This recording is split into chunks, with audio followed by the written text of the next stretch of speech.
Assalamualaikum warahmatullahi wabarakatuh dan selamat sejahtera kepada Profesor Dr. Muhammad Aziz Shah bin Muhammad Arif.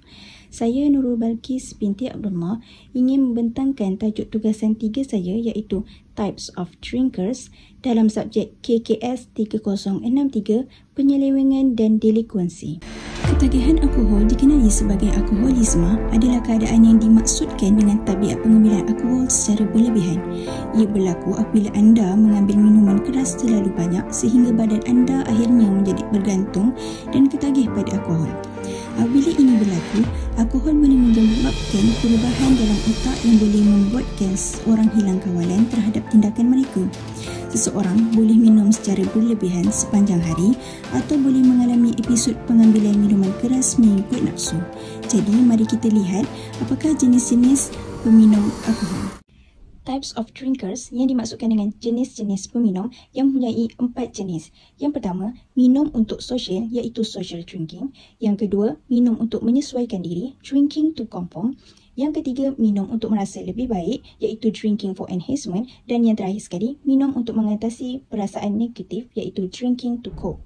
Seterusnya kita lihat pada jenis peminum yang pertama iaitu minum untuk sosial iaitu social drinking. Sehingga kini hampir semua kajian tentang mengapa orang minum alkohol telah dijalankan ke atas remaja dan dewasa muda, merentasi budaya dan negara sebab sosial adalah sebab paling biasa mengapa orang muda minum alkohol. Dalam model ini, minum secara sosial mungkin meningkatkan kegembiraan apabila bersama rakan.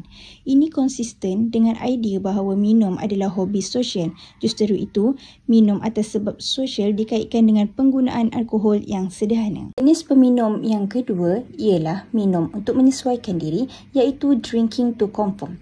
Apabila orang hanya minum alkohol di acara sosial kerana mereka ingin menyesuaikan diri, bukannya keluar dari kebiasaan, mereka minum lebih sedikit daripada mereka yang minum di luar kebiasaan.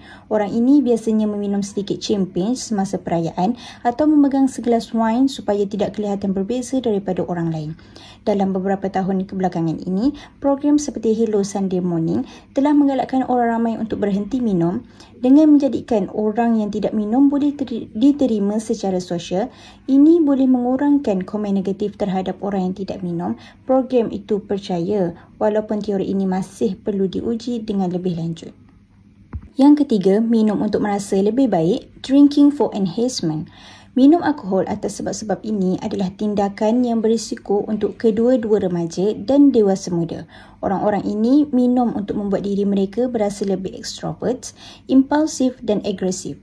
Justru itu, peminum jenis ini kebanyakannya lelaki cenderung untuk sentiasa mahukan mabuk dan lebih berisiko melakukan perkara yang berbahaya. Yang keempat, minum untuk mengatasi perasaan negatif, drinking to cope. Selain itu, motif untuk meminum alkohol bagi mereka adalah untuk menjadi lebih tahan terhadap tekanan dan untuk mengurangkan perasaan rendah diri dan pandangan negatif terhadap diri sendiri. Peminum jenis ini mungkin menggunakan alkohol untuk mengatasi masalah dalam kehidupan mereka, terutamanya yang berkaitan dengan kebimbangan dan kemurungan. Peminum seperti ini cenderung datang lebih banyak daripada wanita. Walaupun ia mungkin berkesan menghilangkan stres dalam jangka pendek, minum alkohol untuk mengatasi suatu tekanan juga mempunyai risiko jangka panjang. Seterusnya kita lihat kepada jenis-jenis pengambilan alkohol. Jenis-jenis pengambilan alkohol terbagi kepada 3, iaitu yang pertama light or social drinkers, iaitu peminum sosial ataupun peminum ringan. Yang kedua moderate drinkers, iaitu peminum sederhana. Dan yang ketiga heavy drinkers, iaitu peminum berat. Light or social drinkers, mereka minum sekali-sekala dan secara amnya tidak menghadapi sebarang masalah atau akibat negatif. Mereka ini cukup matang untuk mengendalikan pengambilan alkohol mereka dan hampir tidak pingsan atau hilang kawalan. Alkohol tidak mengisi fikiran mereka dan oleh itu, mereka tidak pernah terdedah kepada perubahan mood, pergaduhan atau keganasan. Moderate drinker, peminum ringan boleh bertukar kepada peminum sederhana apabila mereka mengambil alkohol dengan lebih kerap. Mereka minum sehingga menghadapi tahap kesan berbahaya alkohol. Orang ramai boleh menahan alkohol untuk tempoh yang lama, tetapi mereka mungkin makan berlebihan selepas melihat alkohol. Heavy drinkers, Orang-orang ini sangat ketagihan dengan alkohol. Alkohol kebanyakannya menguasai fikiran mereka dan mereka terdedah kepada perubahan mood yang berterusan, bergaduh atau keganasan. Mereka mungkin mempunyai toleransi yang tinggi dan memerlukan lebih banyak alkohol untuk mendapatkan kesan asal. Beberapa akibat negatif yang dihadapi oleh peminum berat termasuk yang pertama, hubungan yang rosak, yang kedua, kesihatan terancam dan yang ketiga, masalah dalam lingkungan kerja dan sosial. Itu sahaja pembentangan saya untuk tugasan ini. Terima kasih kerana menonton.